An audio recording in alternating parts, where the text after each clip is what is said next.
มาสูงพี่น้องใต้แผ่นดินยาวค่ะมาฮบญากันแทงวันหนึ่งนะฮะเนาะมันได้ก็วันที่9 เดือนธันวาคมเนี่ยเนาะไปแต้วค่ะก็2/1/14นี่คำกันในวันพุธเนี่ยเนาะขยาม11 โมงค่ะน้ำมือถึงไทยเนี่ยเนาะก็มาฮบญากันตั้งขาวใจหนุ่มทางปอกหนึ่งสำคัญในก่อข่าวใจหนุ่มแต่มี2 หัวข้อข่าวมาเนี่ยเนาะพี่น้องพบกันแทงเฮาขากว่าจอมกันแทงข่าวเอาขอข่าวที่1เนี่ยเนาะลุมจับตัดยา ITC กุมทิ้งไว้ซึกมาน2 ข้ออันยอมรับว่าคาแหมคือคนโลหินจะเป็นก่อเป็นกองบ่าไหนหัวข้อข่าวที่2ผมมี2 ก่อถูกคาแหมตายตีห้องหรือเศร้าหิมโตเก็กเนี่ยเนาะตั้งออกเว้งจอกแม่ค่ะก็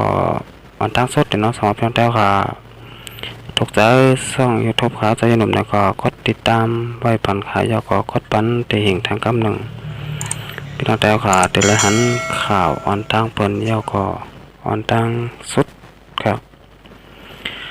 ค่ะก็ยินดีขอบสะถึงในนับน้องแต้วขาเตียนเข้ามากดไลค์กดแชร์ย่อก็กดติดตามปันช่อง YouTube ขาใจหนุ่มอยู่โคก็กุกคนค่ะค่ะเอาเข้ามาด้วยหัวข้อข่าวที่1ออนทางสุดค่ะลุมเตียITCเนี่ยเนาะกุมทิ้งไว้สักมัน2 ก่ออันยอมรับว่าคาแหมคือคนโดหินแก่เป็นก่อเป็นกองเมื่อว่าวันที่8 เดือนที่9 2/20เดือน9ลอง6 คำปีใต้ก็2/1/14นี่สีข่าวออกข่าวไว้ว่าลุมเตียตัดยากุมเมืองITCกุมทิ้งโตซึกมาน2 ก่อตีเวงตีแฮกเมืองเนเธอร์แลนด์ใบเหย่าว่าไหนซึกมาน2 ก่อในชื่อห้องว่าเมียววินทุนและเมียวจอนแหน่งทุนเสเขา2 ก่อยอมรับให้ว่ายามคาแหมตายก้นเคยโลหินจะเป็นก่อเป็นกองเมื่อพองยามซึกมานขวัดล่างนาลินในเมืองหลักแข่งเมื่อปี2/17ป้อนมานั่นว่าไหนซึกมาน2 ก้อนในซึกหลักแข่งติ้งยับไหลเมื่อป้อนมาในเสเมื่อวันที่28 เดือนธันวาคม2/20เดือน7ลองเดือน7เหมา7 คำปีใต้2/1/14นี้นั่นตับซึกหลักแข่งเอาคลิปวิดีโอซึกมาน4 ก่อดัดย้ำรับว่าเมื่อซึกมานยี่คนมึงก้นเคยโลหินจะตายหมอก30 ก่อตีวันต้องปัจจาเจเวงพุทธิตองนั่นป้าเขา2 ก่ออยู่ในเหย้าซึกมาน2 ก้อนนั่นย่ำหับตั้งพิษไว้ว่าพวกคนทับเขาที่สั่งว่าเพียว8 คนเคยโลหินจะทั้งหมดหันเผอก็ยื้อ8 มดในอยู่ยังรัดป้าโหใหญ่จั่นแลชื่อเสียงซึกมาน19 ก่ออันโฮมกันคาแหมคือคนโรฮิงญาโฮมป้าแทงภูมิจัน6 ก่ออันที่สั่งตาคาแหมคนเคยโรฮิงญาเป็นก่อเป็นกองนั่นในเหย้านักข่าวตั้งย้ำเดียวว่าอยู่ที่ซุ้มส่วนใดส่วนเป็นคนอันปักไว้ที่อีสานเนาะจึงสั้นวันออกลิกบุญเผาตกย้อนเหอลุ่มตัดยากูเมืองIGCจับถามมาตั้งพิษซึกมาน2 ก่อแลเหอเอาลองห่มลมป้าสักเสรัดลักฐานเขา2 ก่อลาดออกเส้นนั่นในเหย้าจอมหนังจุ้มเนี่ยเนาะบนผาไว้นั่นซึกมาน2 ก่อในเขาห่มป้าลองเพียวม้อยเคยค้นตัวหินจ่าในเมืองหลักแข่งเมื่อปี2/16ถึง2/17นั่นเสียย่ำหมดไว้ว่าในคลิปวิดีโอที่อันซึกหลักแข่งเขาที่งับเสียจะทำด้วยนั่นไว้ยาวถึงมาในเหลือนทน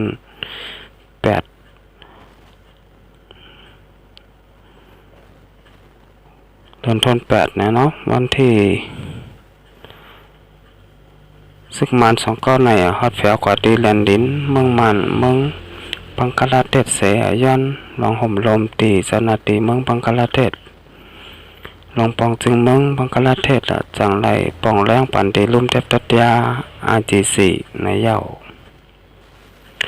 นอกเหลือเส้นนั่นลองอันซึกมันสองก้อย่อมหับตั้งพิษเจอในเตเป็นสักเสหลักฐานดีพุนตาเตเอาตั้งพิษทับซึกมันได้ตาเตคนต้นต่อลองพ่นแปนส่วนใดส่วนแปลงก้นในเมืองอยากแข่งนั่นอยู่ว่าไหนใครสุขภาพผู้ขานปากทับซึกแข่งลาดว่าอำไรตีงับคุ้มขังไว้ซึกมันสองก้อนในกุ้มทิ้งให้กลางปันเจอเขาโซข้าวก้อยลองอันโลเฮ็ดสัง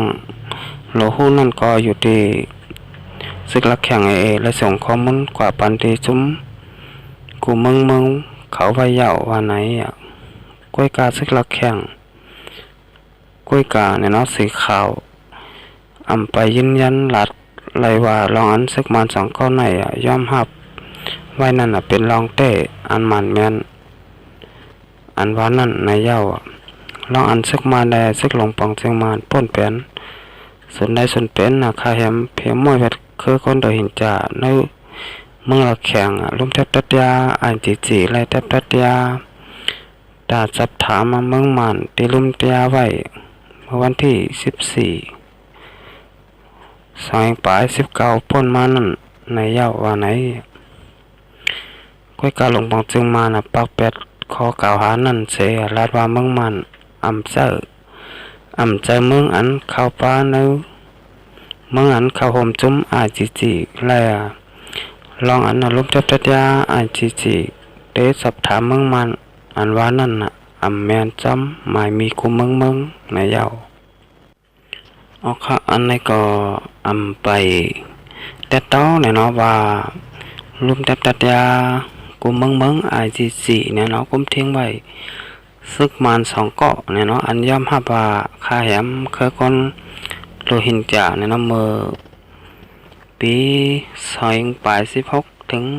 2017เนี่ยเนาะคนเคยโลหินจ่าก็ไ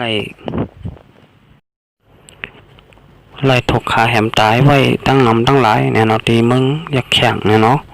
ไว้เสร็จนั่นคนเคยโลหินจ่าเนี่ยก็เลยอ่อนกันไปออกวันออกเมืองกว่าอยู่ซอนเศร้าไว้ตีเมืองบังกลาเทศเนี่ยเนาะก็มีอยู่700,000 ปลายเนี่ยเนาะอันนี้ก็หันต่อถึงย่ำเดียวเนี่ยก็คนเคยโลหินจาเนี่ยก็ไปหัดปอกมาขึ้นตีเมืองห่มตุ่มเนี่ยเนาะกับนั้นอันไหนสังว่าเป็นลองเป็นเต้มีเต้ใจเต้เนี่ยเนาะลองอันลุ่มเทพตัดยาจีเนี่ยเนาะเลยคุ้มทิ้งไว้ตัวซึกมันสองเกาะเนี่ยเนาะอันย่ำ5 บาทคาแหมตายคนเคยโลหินจาเป็นกอบเป็นก้องในเมื่อปี2016ถึง2017เนี่ยเนาะอันนี้ก็สามารถเป็นรองเต้เนี่ยก็ได้เป็นรองดีอยู่เหมือนกันเนี่ยเนาะรองซึกมันต้นแปนส่วนใดส่วนเป็นคนเมืองเนี่ยเนาะเมืองห่มตัวเมืองมันเนี่ยเนาะห่มป้าตังเมืองสันดาจึงแต้วขาเจ้าขาเจ้าไหนเนี่ยเนาะอันนี้ก็ที่เราเป็นศักดิ์สิทธิ์หลักฐานให้ลุ่มเทพตัดยาของเมืองเนี่ยเนาะจีแต่เตเอาตั้งปันตามตั้งพิษซึกมันแดลงปองจึงมันกว่าเนี่ยเนาะเอาค่ะเนี่ยครับพอทำใต้ข่าวเงาขวาจ้ำขวัญแท่งนะว่าเตเป็นลองเตะอยู่5 ข่าวเตะออกมาไหนเนี่ยเนาะหรือว่าอำเตะเนี่ยอันนี้ก็อำไปล้ำคัดไหลเนี่ยเนาะเอาค่ะอันนี้ก็เขาใช้หนุ่มเองออกมาที่ข่าวของเว็บไซต์ใต้หลอดแล้วเต็มต่างไว้ครับเอาค่ะสืบได้มาตัวแทงหัวคอข่าวที่2แนวเนาะผมมี2 ก็ถูกคาแหมตายตีห้องหรือเศร้าหิมโตเกกตั้งออกเว้งจอกแม่เมื่อวันที่8 เดือนธันวาคม2020เดือน9ลองคำปิดได้2 1 ปาก14นี้เข้าย่ำกลางขึ้นนั่นมีคนทอพันตัวตายคน2 ก็ผมมีอันเหตุการณ์ตีห้องหรือเศร้าหิมออลียันเนี่ยเนาะแต่โตเกกเนาะตั้งออกเว้งจอกแม่จึงได้ปอดห้องโค้งเงินคำหมักเขาก็หายกว่าจ้อมบาไหนเมื่อยำกลางขึ้นหมอก10 โมงเส้นไหนมีคน หิมหอมทบหันอุตินหมองเอห้องหมองเออายุ56ปีผู้จัดการห้องเดือเศร้านิลุนมีห้อยมิดมัดตีคอเสล่มตายอยู่ตีหิมผลเหตุการณ์มันนั่นแลเน็ตออนกันป่องแรงปันผมมีผลพรตีเว้งจอกแม่ในเย้าจำหนังผมมีผลพรเขากดทัดได้นั่นต่อขินบินอายุ52ปีก็เป็นแม่นางอุหม่องก็ถูกฆ่าแหมตายตีนรกนอนหิมสำผลเหตุการณ์อันลุงหม่องถูกฆ่าแหมตายนั่นแกนกันมอก2ว่าเส้นในเสียตีโตตายต่อขินบินนั่นทบหันมิดแตงตีผม2 กำในเย้าปีน้องเสื้อคือ2ครอบครัวแม่นั่นรัดตีสื่อข่าวว่าโคเงินโคคำอันต่อขินบินเสียไว้บนหนังปีโหแสงแหลง1 โกสายข้อคำน้ำหนักหักจับ1 เซนเนาะมงกวยคำหางจับ1 อันแหลปรับเส้นสายไม้จีเสียงทวนเข้ากว่าเลยตีห้องหรือเศร้านั่นหายไว้เสียกองไทยCCTVอันตาไว้ในห้องเลือเศร้า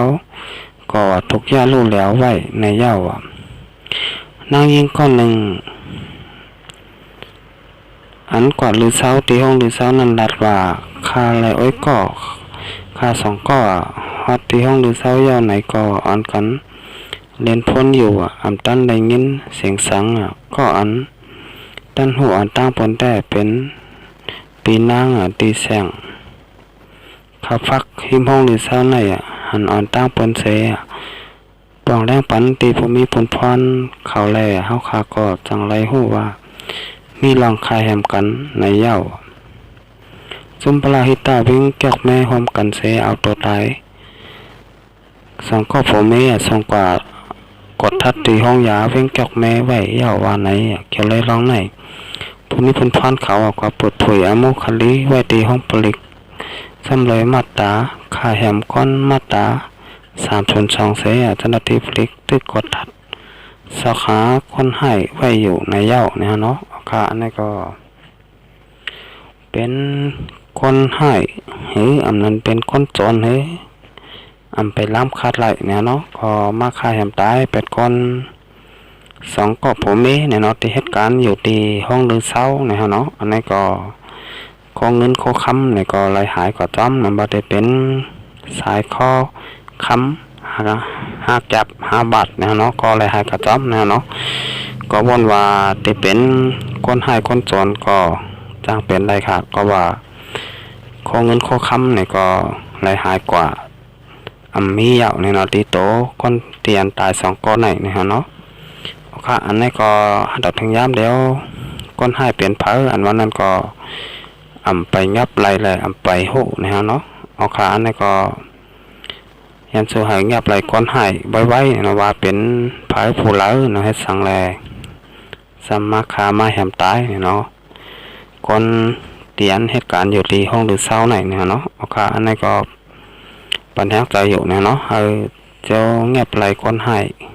ไว้เนี่ยเนาะเอาค่ะตั้งแต่วันมาในข้าวใจหนุ่มเนี่ยก็เตย้อนกึดหรือไว้ก่อนเนาะต้องไปมาหบไม่งากันแทงบ้านนาครับไม่ส่งครับ